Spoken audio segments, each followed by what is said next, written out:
Hi guys! Magandang araw! For today's video, samahan niyo naman ako dito tumambay sa aking kusina. At dahil nasa kusina tayo, alam niyo na kung ano ang aking gagawin. Yes guys, magluluto na naman tayo ng ulam. At ang lulutuin ko for today's video ay paanang manok. At request nga pala ito ng aking amo. At habang inihiwa ko ang mga sangkap na ating gagamitin, ay binababad ko naman ang paanang manok sa tubig dahil ito ay frozen. At pagkatapos nating binabad ay tatanggalin natin ang mga kuko ng manok.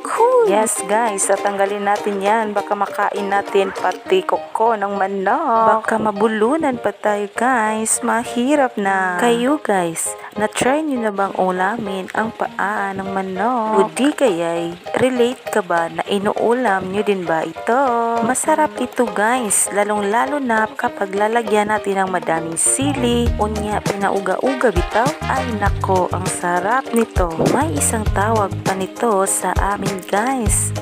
Tinatawag nila itong Adidas. O diba? Parang sapatos lang ang brand. Kaloka. Pagkatapos nating ihanda ang lahat ng sangkap, ay magpe-prepare na naman tayo sa ating lulutuan. Hoy, bakit ka nandyan? Anong ginagawa mo dyan? Charis. Balik na nga pala tayo sa ating pagluluto. Painitin lang muna natin ang ating kawali. At kapag mainit na, ay pwede na nating lagyan ng oil. At kapag mainit na, ilagay na natin ang ating bawang. At isunod natin ang ating sibuyas at yung bell pepper. Gigisahin lang natin yan hanggang lumabas yung kanyang aroma. At kapag sa tingin mo ay okay na, pwede na nating ilagay yung paa ng manok. At halo-haloin. Pagkatapos nating haluin, ay ipipreto muna natin siya hanggang sa mag-brown yung balat ng paa ng manok. Tapos haluin ulit hanggang sa mag-brown ang lahat ng parte. Lagyan ng soy sauce. Nakadepende yan kung anong gusto mo. Gusto mo ba na mas magkulay yung soy sauce o hindi? Depende ho yan sa inyo. May choice naman tayo, diba?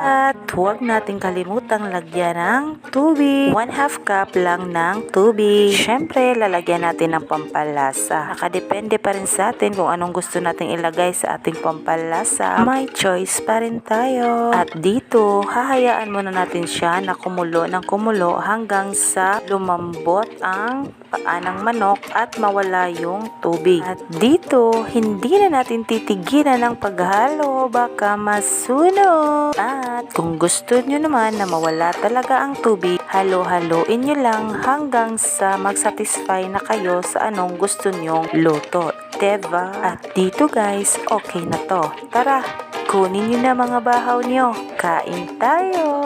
Thank you Lord sa blessings. Yun lamang guys for today's video. Thank you for watching and God bless.